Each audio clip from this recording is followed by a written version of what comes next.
bien.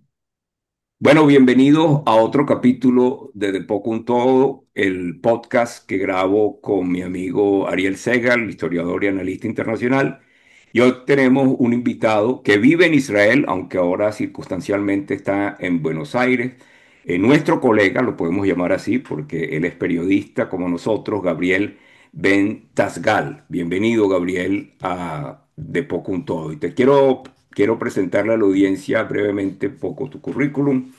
Eres un periodista, como lo acabo de decir, también educador, orador. Te formaste en las áreas de ciencias políticas, relaciones internacionales, publicidad y relaciones públicas. Vives en Israel, donde con tu esposa y tus dos hijos, y estás pues haciendo un trabajo permanente de difusión y de esclarecimiento sobre lo que ocurre en Israel, particularmente en los últimos 2 años, sé que has estado muy activo en los medios de comunicación y en otras plataformas para explicarle al mundo lo que está pasando allí. Así que bienvenido, Gabriel. Y yo quiero Bueno, empezar con una pregunta. ¿Podemos afirmar que Israel ganó esta guerra o no?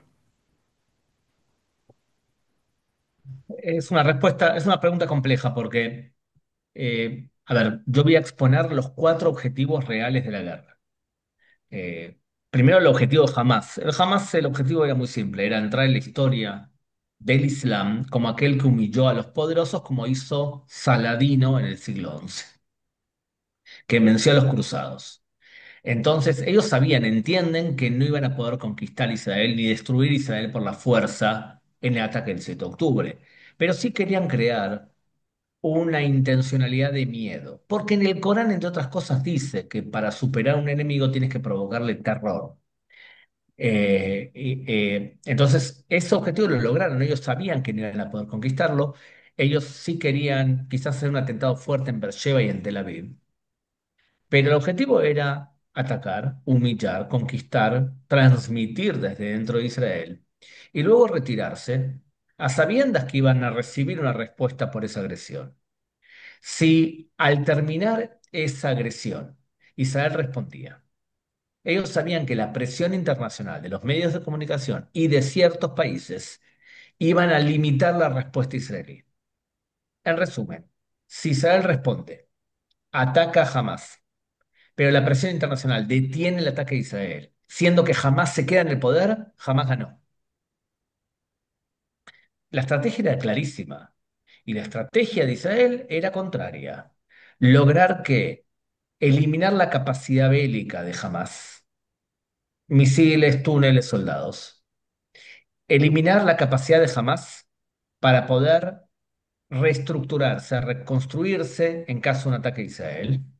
Y para eso tenés que cortar la posibilidad de Hamas de distribuir la comida, porque eso le asegura una reconstrucción de su poder básico. Lo tercero que tenés que lograr es recuperar tus rehenes. Y lo cuarto es derrocar a Hamas del poder. Si tomamos los cuatro objetivos estos de Israel, no se cumplieron todos. O sea, no se cumplieron varios de ellos o no de manera completa. Sí se debilitó mucho la infraestructura de Hamas y su infraestructura citadina incluso. Sí se recuperaron los rehenes, pero muchos de ellos también murieron en el camino, o bien fueron asesinados, y no se derrocó al Hamas. Supuestamente, si se ejecuta la fase uno y la fase 2 deberían lograrse buena parte de estos objetivos. Ahora, si lo tomás desde el punto de vista filosófico, Israel ya perdió del momento que fue atacada, de la forma que fue atacada el 7 de octubre. A nivel geopolítico, la situación de Israel mejoró después del 7 de octubre, porque no tenemos la amenaza latente de Hezbollah, Irán se ha debilitado, el eje chiita se ha debilitado y Assad en Siria no está en el poder. En ese sentido, yo creo que la posición geopolítica de Israel mejoró, pero es complicado decir de manera simplista ganó o perdió después del 7 de octubre.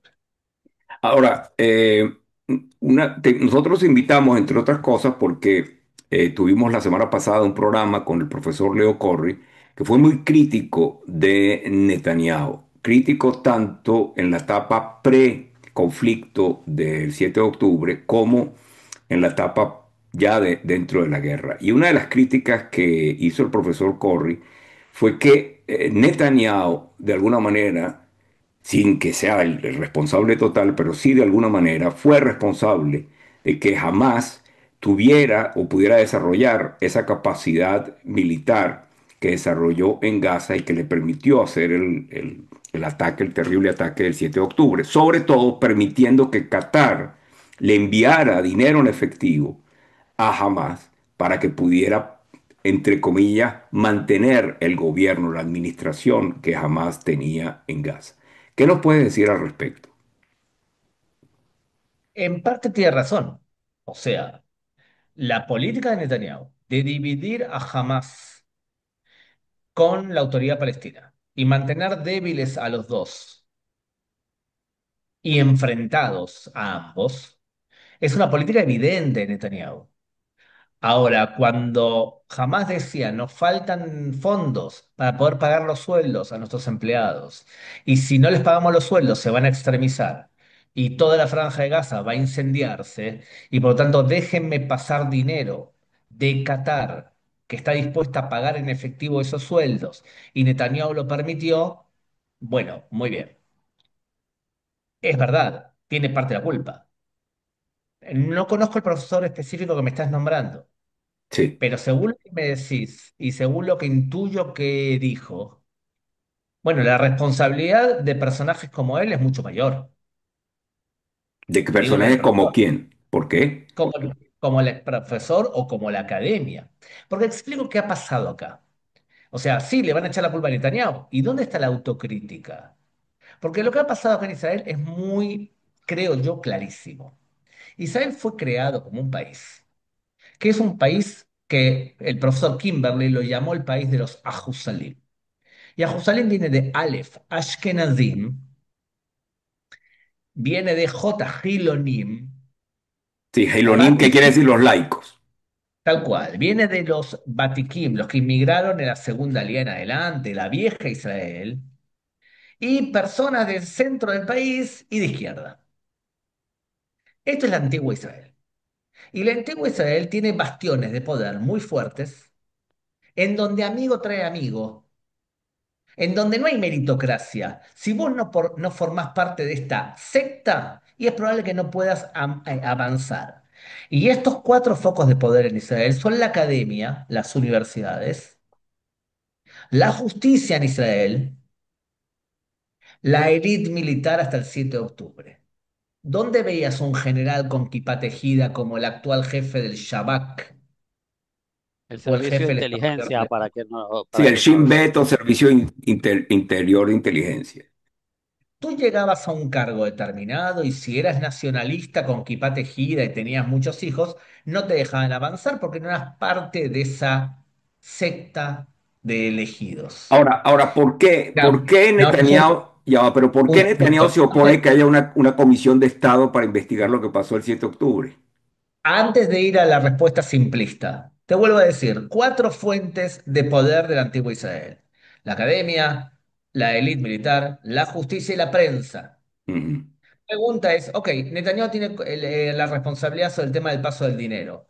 ¿Y qué responsabilidad tiene la gente que no permitió una reforma judicial que es totalmente lógica desde el punto de vista técnico, en donde la justicia, Ya va, ¿y pero dónde está, que y dónde tiene que está la ver la responsabilidad? reforma de la justicia con el ataque del 7 de octubre. Muchísimo tiene que ver, muchísimo, porque las personas que manifestaron antes del 7 de octubre y que decían en la plaza, en la calle Kaplan, que ellos no iban a servir al ejército porque ahí estaba la reforma judicial. ¿Tú qué te piensas? ¿Que jamás no lo escuchó eso? ¿Y que jamás nos incentivó a atacar a Israel cuando escuchaba que, como dijo Shigma Bresler, una de las líderes de las manifestaciones, Ujú. en septiembre Netanyahu se queda sin ejército? ¿Ustedes se Eh, piensan que eso no lo escucharon ellos? ¿O caso que la aviación, que supuestamente es la élite de la vieja Israel, que dijo, yo no voy a servir en el ejército para atacar y defender un país que es dictatorial? Y personas que dijeron, vamos directamente a una... ¿Usted qué se piensan? ¿Que eso no lo escuchó jamás y no lo envalentonó? Ok. Gabriel, Ariel, adelante, Ariel, sí. Por lo tanto, habría que preguntarle al profesor que dijo esto, ¿Cuál fue su actitud durante los días previos? ¿Él también dijo que íbamos hacia una dictadura? ¿Él también actuó de forma borrega, transmitiéndole al Hamas debilidad? Eh, sí, Gabriel, pero en este caso, en mi opinión, hay una responsabilidad compartida porque Netanyahu tampoco quiso negociar con la oposición un punto medio para esta reforma judicial. Y se encerró también con gente que tenía interés, empezando por él mismo, porque no podemos olvidar que él tiene tres juicios por casos de corrupción. Entonces, aquí uno de los problemas para poder interpretar lo que ocurrió en ese entonces con las protestas por la reforma judicial, pero también de por qué la guerra duró 2 años y iba a durar más si no hubiese sido por el plan de Trump, que de alguna manera fue impuesto a ambos lados. Lo que habría que preguntar es eh, cuánto de lo que ha hecho Netanyahu en su actual gobierno está impulsado por sus intereses personales, estos casos de corrupción, y por eso quiere mantenerse en el poder a toda costa. Y entonces los que interpretan eso piensan que la reforma judicial es un golpe a la justicia para que le ayude en ese propósito, o cuánto de lo que hace es por ideología, o cuánto de lo que hace es por sensatez, porque también llegan las noticias de que a veces incluso el nuevo Ramatkal, nuevo jefe de Estado Mayor del Ejército, el más reciente, nombrado por él, eh, se opuso al último ataque En en la la ciudad ciudad de de Gaza, Gaza en la ciudad de y Gaza. en otros puntos del país. Entonces, tú no ves esto, digamos, tratando de ponerte en el centro y ver los dos lados, o solo ves el tema de ese grupo que tú llamas secta de académicos, periodistas, Batikim, A ver, los que establecieron el país. has mezclado unos 10 temas diferentes. ¿Está bien? Ok, O sea que es complicado ante esta ensalada responder de forma simple. ok. Eh, a ver, Responde el juicio complejo, de no Netanyahu, simple. Las el cosas son juicio de complejas. Netanyahu, sí, pero cuando mezclas 10 temas diferentes es complicado responder. Eh, el juicio de Netanyahu es un juicio que la fiscalía está perdiendo. La están haciendo pelota, en otras palabras. Y se tendría que haber terminado ya, porque Netanyahu, para nuestra audiencia, fue enjuiciado por, uno, por haber recibido, según la fiscalía, regalos por valor de $350.000. Citan al contador de la fiscalía para que explique de dónde, cómo llegó ese número. Y ahora descubrimos que no tiene ese número. O sea que es mentira. La fiscalía se basó en un cúmulo de boletas, de comprobantes, pero que no eran de Netanyahu. Eran de todo lo que compró el supuesto donante durante años. El caso 2000 todavía casi ni empezó y no tiene carne. Y el caso 4000 ya la justicia dijo que no puede ser llamado por... O sea, el juicio de Netanyahu, las personas que lo están siguiendo, se transformó en un juicio de una acusación con la fiscalía. Este juicio de Netanyahu va a sacudir, porque es evidente lo que muchos dijimos desde que comenzó. Este juicio no tiene carne. Y es un juicio creado porque la fiscalía pensaba que Netanyahu iba a renunciar. ¿Por qué? Porque ¿quién quiere soportar un juicio de 5 o 6 años pagando los costes de un juicio frente a la fiscalía que no tiene que pagar nada? Pero el juicio este se transformó entre un juicio a la vieja Israel, que llevó a juicio un primer ministro sin tener pruebas. Entonces, el juicio de Netanyahu es un juicio completamente débil que muchos esperamos que siga adelante porque están desenmascarando ese deep state que nos llevó a este juicio. Ahora bien, debido al juicio, la oposición en Israel no quiso formar gobierno con Netanyahu. Entonces a Netanyahu le quedaban dos opciones, que para mí estaban mal las dos. Era o bien llamo elecciones por sexta vez, o conformo un gobierno de unidad nacional con la extrema derecha. Ahora, ¿a mí me cae simpático que el gobierno de Israel esté basado en Smotrich y en Ben-Gvir? No, me cae antipático. El gobierno de Israel debería haber sido con el centro, pero lo boicotearon a Netanyahu por el juicio. Entonces Netanyahu tendría que haber decidido a ver qué hago. Ahora, del momento que llega al poder Netanyahu, en la última elección, su cabeza fiscal, o sea, perdón, el tema legal, que es Yariv Levin, y Simha Rothman, que es el jefe de la bancada de justicia, de la subcomisión de justicia del Parlamento, son los ideólogos de esto. Ellos llevan a cabo, impulsan una reforma judicial de manera torpe, porque quieren corregir los errores de 35 años de abuso del sistema judicial contra los civiles. Lo quieren arreglar en 5 minutos y así no se hacen. Yo estaba en contra de la forma que Y- quisieron hacer la reforma. yo No quisiera es hacer, antes, quiero volver al conflicto de Gaza y no solamente centrarme en las minucias de la política israelí, pero por un tema de interés de la audiencia, digamos. Muy bien que todo esto se explique, pero yo quiero hacer dos reflexiones. En otro momento, un primer ministro renunció o fue obligado a renunciar porque su mujer, su esposa tenía una cuenta en Estados Unidos, ¿verdad? Él es el caso de Rabin antes del Rabin de Oslo, digamos, el Rabin anterior que fue primer ministro. Y después tuvimos Ehud Olmert condenado por corrupción. Entonces, ¿cuándo funciona el sistema de justicia israelí? Cuando no conviene a una parte solamente. O es que estuvo muy bien que hayan condenado a Olmert, pero que entonces los juicios a Netanyahu no tienen ninguna carne. el 77, la violación que había hecho Rabin dejando la cuenta abierta, él, que era en otra época determinada, él renunció porque pensaba que había hecho un delito moral de alguna manera. Pero en la época donde Menachem Begin terminó su cadencia de primer ministro y no tenía casa.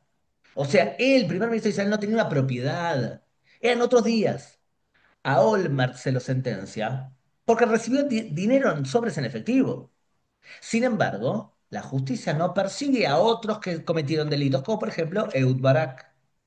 El juicio de Netanyahu, si se demuestra que Netanyahu es culpable y que es corrupto como acusó la fiscalía, que lo sentencien. Pero una persona que es un defensor de los derechos civiles debe protestar ante el abuso de la justicia. No puede ser que en Israel los principales defensores de los derechos civiles sean del centro derecha. Y gente de centro izquierda, como le sirve que el sistema judicial lo favorezca, Mm. no proteste. Hay cosas que son terribles en la justicia. Gabriel, pero te voy a hacer la pregunta más directa para que no sea tan compleja de contestar. ¿Tú consideras que Netanyahu gobierna totalmente en base a lo que él percibe que es la seguridad nacional o gobierna también, o lo contrario, gobierna en función de sus intereses personales, sus intereses ideológicos y porque le agarró cariño al poder? Es el primer ministro que lleva más tiempo en el poder y nosotros sabemos que el poder en cualquier parte del mundo embriaga. Yo creo que Netanyahu debería haber renunciado el 7 de octubre, pues es el máximo responsable eh, legal del evento. No es el máximo responsable fáctico. Dos, no creo que ningún primer ministro en Israel, ninguno, ninguno, haya gobernado solamente por ideología. Ninguno. Y hay algunos que han todo peor todavía que Netanyahu. ¿Está bien? Ok. Eso, claro. Ahora Entonces, volvamos. Sí. ahora, Oye, dice. con respecto, la guerra continúa porque Netanyahu está interesado por un tema político. Esto es para una charlita de café. El que te dijo eso, para mí es un irresponsable. Netanyahu sigue la guerra durante 2 años porque nosotros decidimos retirarnos de la Franja de Gaza en el 2005 y dejar que durante 20 años jamás construyese túneles y túneles. Y seguramente, intuitivamente, sin conocer al profesor que entrevistó la otra vez, si él estaba a favor de la desconexión, hay que revisar nomás lo que dijo en el 2005. Bueno, ¿acaso dijo de su responsabilidad? Porque cuando en el 2005 personajes como yo dijeron claramente, si nosotros nos retiramos de la Franja de Gaza, jamás se va a armar hasta los dientes. Y después, ¿cómo le vamos a poder explicar a nuestros hijos que nos retiramos y salimos del control de la Franja de Gaza y que los dejamos actuar libremente y ahora los bombardeos que nos lanzan a nosotros son por culpa que los dejamos actuar? ¿Acaso asumió su parte y su responsabilidad? Cuando vos tenés que durante 20 años construyen 600 kilómetros de túneles, ¿cómo pretendés combatir a eso? ¿En una operación alemana de 5 minutos? ¿O tenés que entrar casa por casa y Cuando oficial dices por oficial? alemana es un Blitzkrieg. Exactamente. Bueno, no solamente para aclarar el término, pero volvamos ahora a cómo termina. esto por ahora, porque esto realmente no ha terminado, es simplemente una pausa en un larguísimo conflicto. Y como dijo Ariel, pareciera que Trump le ha impuesto a tanto a Hamas y también a Netanyahu unas condiciones para el cese al fuego. Y no solamente eso, sino que constantemente ahora el gobierno de Israel, que tiene un gran amigo en la Casa Blanca, pero tiene un amigo que lo regaña siempre, porque esta misma mañana Trump le recordó a Netanyahu que no hiciera la anexión de Cisjordania, porque Estados Unidos no lo iba a aceptar. Y no solamente eso, Vance, el presidente de Estados Unidos, que acaba de regresar de Israel, declara llegando a Estados Unidos que el voto ayer en la Knesset uno promovido por Lieberman para anexar Modín y Lit, que está del otro lado de la línea verde en Cisjordania, y el voto que promovió el partido de derecha, creo que afín o a Ben Gvir o a Smotrich, que promovió una resolución para anexar toda la Cisjordania. Entonces ahora entran en un, digamos, en un dime y diretes con Estados Unidos. Y otra vez, ¿esto qué tiene que ver? Tiene que ver con mantener la coalición que tiene en el poder a Netanyahu. Entonces, ¿cómo puede manejarse este primer ministro que tiene que rendirle cuenta tanto a Trump como a sus aliados de la ultraderecha? A ver, una aclaración para nuestro público que nos está siguiendo y que quizás no sabe el proceso legal israelí. Lo que se propuso fue una ley previa. Significa, es una ley propuesta tanto por Lieberman como por Smotrich, en donde tiene un proceso legal de aprobación que es imposible llegar hasta octubre del año que viene. O sea, no va a llegar. Sí, hay mucho ruido mediático en Israel, pero aquel que sabe un poco de leyes, esta ley no llega, no se termina de anexar Cisjordania ni nada por el estilo. Lo hicieron porque nos vamos acercando a las elecciones y puede ser que las elecciones se adelanten. En octubre año que viene hay elecciones. Lo que acabamos de ver de Lieberman es Lieberman queriendo mostrar que él es de derecha verdadero. Y Smotrich y Ben-Gvir intentando mostrar que ellos son más de derecha que Lieberman. Bien, entonces le intentaron explicar a Vance no emocionarse demasiado por lo que acaba de pasar en el Parlamento israelí, porque fuera de titulares en medios de comunicación no tiene mucha carne eso, lo que ha pasado. Netanyahu tiene que lidiar entre un gobierno que su parte de derecha está intentando aprovechar los últimos momentos de la guerra para intentar captar votos en vistas a una elección que quizás alguno de ellos salga debilitado. Y Netanyahu tiene que, por otro lado, lidiar con un gobierno norteamericano que creo yo coordina casi todo. O sea, sí, es muy simpático creer que Trump ha impuesto el cese de fuego y el modelo de cese de fuego que ahora vivimos. Es más, la prensa israelí, que es parte de los Ahusalim que dijimos antes, quiere demostrarle a la población que este acuerdo de cese de fuego fue 100% Trump, 0% Netanyahu. La verdad es que para mí lo escribió el texto del cese de fuego Ron Dermer, el asesor principal de Netanyahu y ministro de Israel.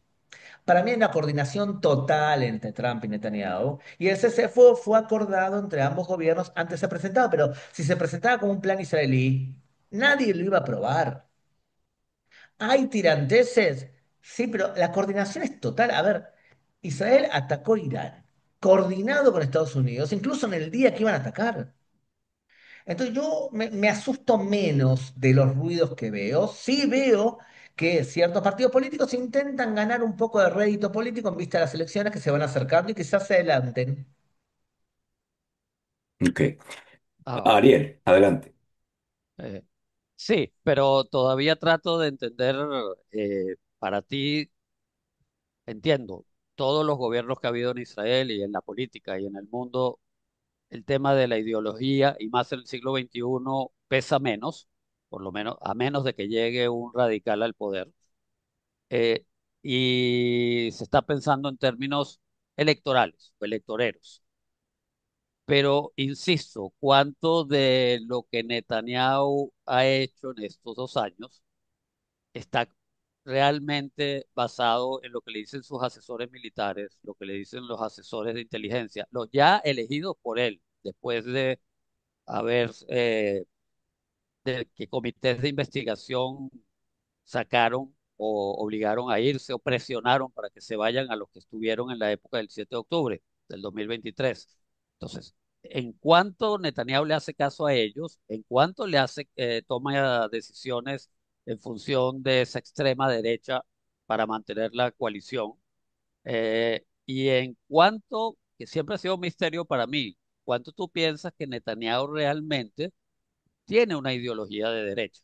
No radical, pero sí de derecha, porque yo recuerdo que incluso cuando viví en Israel antes, Netanyahu es un hombre que prácticamente nunca ha estado de acuerdo con la creación de un Estado palestino. Se opuso a Oslo, se opuso a Sharon en su momento de la retirada de Gaza, y una o dos veces mencionó dos estados para dos pueblos, pero fue en circunstancias, en coyunturas y en lugares donde convenía decirlo para no entrar en lío. Pero a mí me parece que él tiene su parte ideológica bastante fundamentada. Me gustaría saber tu percepción. Sí, sin duda. Yo creo que Netanyahu sí tiene una parte ideológica fuerte y sí también trabaja por interés. Netanyahu también creo que forma parte de los Ahusalim. Durante muchos años, Netanyahu permitió el abuso de la justicia israelí, ¿ok? El abuso de los empleados del Deep State. ¿Está bien? Pero a diferencia de otros, el 7 de octubre, él hizo el switch bastante rápido. Porque ¿cuál es la ideología madre de Netanyahu detrás? Él lo que te va a decir es, Israel tiene que ser una potencia tecnológica, una potencia perdón, una potencia militar, una potencia económica, una potencia política, una potencia moral. Si conseguimos ser cuatro potencias de eso, tenemos que firmar los acuerdos de paz con los países árabes de alrededor de Israel y después los palestinos van a caer solos, ¿Correcto? reconociendo a Israel. O sea Ah, que la estrategia amplia de Israel de lograr la paz con los países árabes y después con los palestinos, uno, es correcta, dos, es clara. la Ahora, él de la paz con Arabia Saudita se va a lograr luego de estos 2 años de guerra sin quizás, resolver para parcialmente mí, la tema para mí palestino. Arabia Saudita, para mí Arabia Saudita tomó una decisión estratégica de ir a hacer una paz con Israel. Sí. Y los palestinos en todo este rubro molestan y son objeto de burla de muchos gobiernos. Por más que de la boca para afuera tienen que intentar defender la causa palestina. Pero volviendo a tu pregunta, lo que ha hecho Netanyahu es, después del 7 de octubre, confiar menos en el Deep State. Te vuelvo a decir, confiar menos. ¿Esto qué hizo? Dijo, hasta ahora ustedes, yo nombré a generales y quizás no revisé realmente lo que iban a hacer. Y lo que nos llevó a esto fue jefes del Shabak, que uno venía detrás de otro, todo con la misma forma de pensar, en donde muchos de ellos no eran arabistas y no se especializaban en el mundo islámico. Entonces, él lo que está haciendo ahora es intentar limpiar el Deep State y no confía en los generales. Ahora vos me preguntás, ¿y por qué Netanyahu no levanta una comisión de investigación oficial que yo estoy de acuerdo? Ariel, ¿quién tiene que levantar esa comisión? Bueno, primero no es Netanyahu, porque Bueno, tendría el un conflicto gobierno, de intereses. No, Ha habido en no, la no, no, historia de no. Israel, Gabriel, tú lo sabes mejor que No, no, nosotros, no, ya no. va. Isaac, Isaac, Pero, desde el punto de vista legal, el que tiene que formar la comisión de investigación ¿quién es? es el presidente de la Suprema Corte de Justicia. Así Y es. el presidente de la Suprema Corte de Justicia, Amit, el presidente, no fue nombrado por el gobierno, no fue aprobado su nombramiento, no confían en él porque él tenía un caso de juicio en la municipalidad de Tel Aviv. Entonces, es considerado un tipo de extrema izquierda, Amit. El ministro de Justicia no lo reconoce como presidente. ¿Ustedes se piensan que él va a darle, el gobierno va a dejarle un tipo de extrema izquierda a levantar una Bueno, comisión que va a yo investigar no sé si es qué? de extrema izquierda, pero en la Yo sí otra lo sé. tradición en Por Israel, eso lo otra tradición, digo. bueno, está Por bien, eso lo digo, pero como yo sí sé, entonces te digo, ya va, ya va, no, ya va, no lo pero, van a permitir a él ok. porque lo que dice el gobierno es, a ver, ¿qué van a investigar? ¿Van a investigar del 7 de octubre en adelante o van a investigar también, uno, la función de las sentencias judiciales que impulsaron que jamás se sienta seguro? Dos, ¿van a investigar también las manifestaciones y cómo eso influyó en cómo nos vio jamás?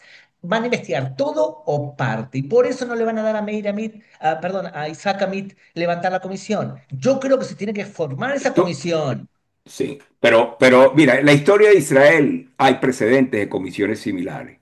Golda Meir se sometió a una, ¿verdad? Aunque no renunció después del dictamen de la comisión, sí entendió perfectamente cuál fue su responsabilidad en los fallos que llevaron a la guerra de Yom Kippur. El propio Begin y su gobierno se sometió a la comisión de Sabri Shatila, ¿verdad? Aceptó porque Begin entendía perfectamente que había una división tripartita del poder y aceptaba el juego de las instituciones. Pero aparentemente Netanyahu no acepta. Él quiere, como decimos en Venezuela, pagar y darse el vuelto. Quiere nombrar esa comisión a su imagen y semejanza. ¿Qué comisión que Netanyahu nombre puede tener credibilidad para que nos diga de verdad por qué hubo esa falla terrible el 7 de octubre? Es que estás haciendo una valoración anacrónica. Es intentar juzgar y valorar lo que pasó en los años 70 y 80 con lo que pasa hoy. Y cambió la realidad. Lo que cambió la realidad, lo que cambió la realidad desde los años 70 y 80 es todo el proceso de intromisión del Deep State en las decisiones del gobierno. En el camino de todo lo que has nombrado, tenemos toda la doctrina de Aarón Barak y la intervención de la justicia. No es un Un ex, cambio menor. un ex director de la Corte Suprema, para quienes nos escuchan, Aaron Barak. El expresidente y es el dueño de la doctrina del intervencionismo judicial, del activismo judicial, en donde Pero el ¿qué juez en activismo? Le vez está pidiendo cuentas a un gobierno que en el caso de Golda Meir falló, ¿verdad? Y no pudo prevenir la guerra de Yom Kippur, que al principio tuvo un costo tremendo para Israel. O estamos estoy, hablando de una masacre en Sabra y Shatila, que si bien Sahal no cometió, sí tenía la responsabilidad de evitar que las falanges cristianas entraran al campo. O sea, un sistema de justicia que pide cuentas al gobierno. Entonces este gobierno no le va a rendir cuentas a nadie. Isaac, estoy intentando explicarte el anacronismo de lo que estás diciendo. Estás Pero, juzgando, pero ¿qué estás juzgando. anacronismo? Estoy intentando explicártelo. A Estás ver, juzgando una realidad de los años 70 y 80 sin tomar en cuenta lo que pasó en el camino. Y lo que pasó en el camino en Israel es que hay un conflicto real en donde el sistema judicial intervino de forma desconsiderada en los otros poderes del Estado y tomó decisiones no en base a la ley por un espíritu de activismo judicial que es muy común en el mundo. Jueces que se creen Platón, Aarón Barak a la cabeza, Isaac Amit, su alumno de alguna manera. Incluso me atrevería a decir que Isaac Amit es más extremista todo que Aarón Barak. Entonces, ¿quién forma esa comisión? La tiene que formar el presidente Isaac Amit. El gobierno no le va a permitir a él formar una comisión si no juzga todo el fenómeno. El gobierno tiene que rendir cuentas. Mi valoración, para que quede claro, Isaac Amit le queda más o menos un año en el cargo. Después se jubila. El próximo presidente del Supremo va a tener que conformar una comisión y se le va a exigir que se investigue todo, la función y los errores del gobierno, las decisiones políticas, las decisiones militares y las decisiones de la justicia también y las decisiones civiles, porque acá hubo cuatro errores, no uno solo. Si lo que van a hacer es juzgar solamente investigar uno solo, entonces lo que va a hacer es que el Deep State va a perseguir a quienes atentan con su poder soberano. ok. Gabriel, una pregunta. O sea, lo que nos estás diciendo es que Netanyahu ha sido muy incompetente, que en casi 20 años, sí, se acerca a los 16 20 años de años. gobierno, 16 años de gobierno, no ha podido cambiar mucho del Estado profundo, siendo él el Sí, primer ministro de Israel. totalmente. Te lo estoy diciendo de forma clara. Netanyahu no ha sabido lidiar con un montón de cosas que tienen que ver con el deep state israelí, que le quita capacidad democrática al país y que se deben hacer reformas consensuadas, porque sabes qué, las reformas que todos venimos aplaudiendo, por ejemplo, que no sea que amigo trae amigo y que los jueces del Supremo sean más variados y representen a la población, el hecho que el juez decida en base a la ley y no lo que se le ocurre a él, que se cree Platón, también lo defendió Gantz y también la PIDE. Y es algo que todo el mundo sentimos que hay que hacer una reforma seria en la justicia porque se desbocaron completamente. Para los que nos estén escuchando en términos latinoamericanos, hay jueces que se llaman garantistas, les importa menos la ley escrita, sino el espíritu de lo que ellos consideran que es la ley y la justicia. Y otros jueces que son conservadores, ¿está bien? Que ellos creen que ante todo la ley escrita. Lo que ha pasado en Israel es que hay jueces universalistas de extrema izquierda que han dominado los 15 cargos del Supremo de forma totalmente desproporcionada. Y Meretz en Israel equivale quizás a 4 diputados. No puede ser que Meretz en la justicia equivalga al 80%. Meretz, El para Meretz es nuestra el audiencia, es un partido. partido de izquierda en Israel que efectivamente está muy disminuido. Ahora, antes, ya estamos acercándonos al final y antes quisiera tu evaluación de la posición de Israel en el mundo. Eh, Uno podría decir que efectivamente Hamas sufrió tremendamente desde el punto de vista militar, digamos, una infraestructura disminuida, combatientes muchísimos que murieron, una capacidad muy reducida de ataque, pero aparentemente ganó la guerra de propaganda en el mundo. O sea, Israel está en una posición muy difícil porque, bueno, se ha vendido la idea que, por ejemplo, cometió un genocidio, cosa que yo no creo que ocurrió, o, por supuesto, hay un resurgimiento del antisionismo e incluso del antisemitismo en el mundo. Y algunos dicen, bueno, esto es por culpa de Israel, cosa que yo tampoco creo, pero esa es la verdad. Israel está en una posición, por lo menos desde el punto de vista de la percepción de la opinión pública, mucho más comprometida que antes de la guerra y que jamás ha logrado parte de sus objetivos. ¿Qué nos puedes comentar, Gabriel, al respecto? Es cierto. A ver, yo que he escrito incluso libros sobre antisemitismo, creo que a veces pecamos los judíos de inocentes que pensamos que un fenómeno que tiene 2000 años desapareció después de la Shoah. Mm, Eh, la guerra lo que ha hecho es revelar ciertas debilidades que Israel tiene, y tiene debilidades, por ejemplo, desde el punto de vista diplomático. Tenemos un presidente como Gustavo Petro, que del punto de vista quizás subjetivo, yo lo considero un pobre payasito. ¿Está sí, bien? Ujú. Es De un acuerdo. payasito intelectual, es un payasito moral, es un terrorista que ha tenido acciones de terrorismo y de que no me extraña que sea aliado del terrorismo. Israel podría perfectamente burlarse de Petro y condenarlo a nivel mundial, pero tenemos en el medio una comunidad judía que hay que proteger, porque sabemos que si atacas a Petro, después puede venirle el boomerang a la comunidad judía. Entonces Israel tiene que tener cierto cuidado. Pero te digo otros payasos, Pedro Sánchez, Claro, Gabriel de Boric, acuerdo. ¿ok? Lula da Silva, presidentes que en parte de ellos han sido presidentes fracasados, que han Y encontrado en Israel. obviamente no mencionamos a Maduro, obviamente. Ajá, Claro, por supuesto, ya he sí, sí. jugado otra liga, pero entonces, ¿qué sucede? Hoy los principales promotores de la demonización de Israel provienen de tres fuerzas diferentes. Provienen de la inmigración musulmana en Europa y Estados Unidos, que viene con un perfil nazi del antisemitismo.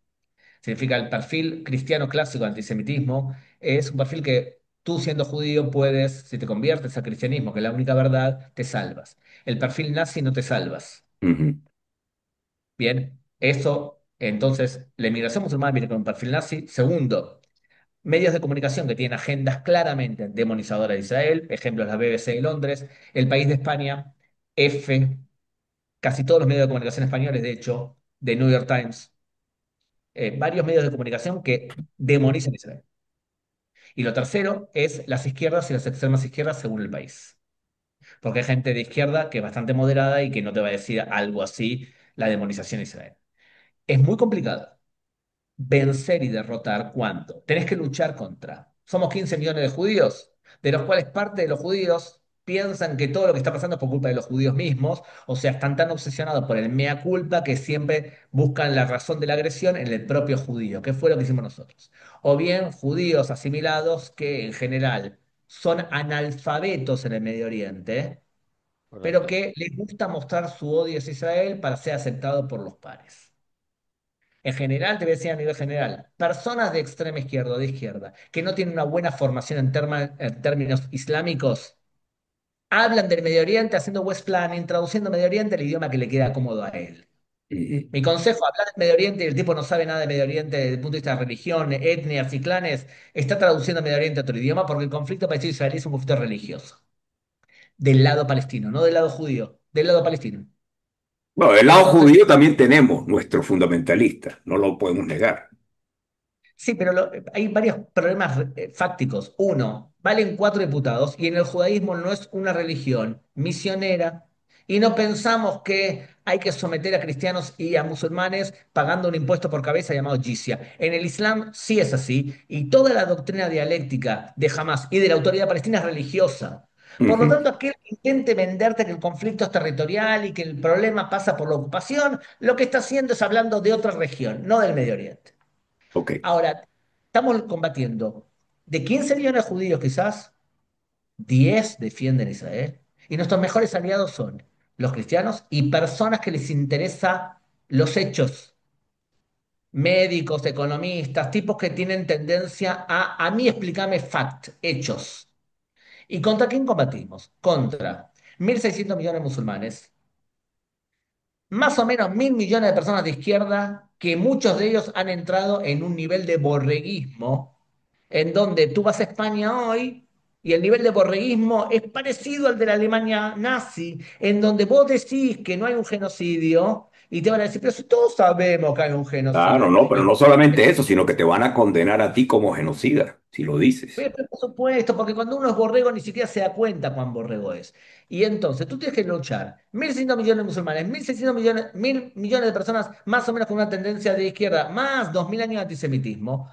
Es difícil combatir así, más que nada cuando no tenés una tendencia agresiva. Significa, cuando alguien te insulta. El otro día un periodista de Ecuador, de Colombia, perdón, me llamó y me dijo, bueno, pero ustedes que están haciendo un genocidio.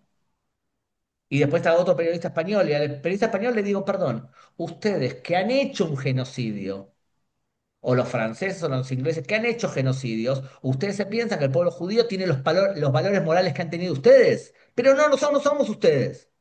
Y el segundo, el periodista que decía un genocidio, le dije una pregunta, ¿tú vas a tener las agallas de cuando termine este conflicto y se sepa cuántos muertos hubo y cuántos de ellos eran civiles y militares? ¿Vas a tener las agallas de decir que le mentiste y que compraste el argumento de jamás?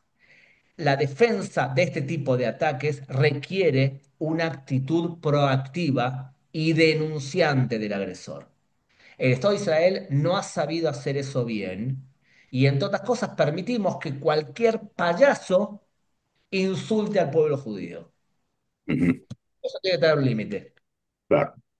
Bueno, la verdad que ha sido una conversación muy Gracias. interesante. Yo creo que efectivamente, como lo queríamos, hemos escuchado otro punto de vista, una perspectiva distinta, válida también.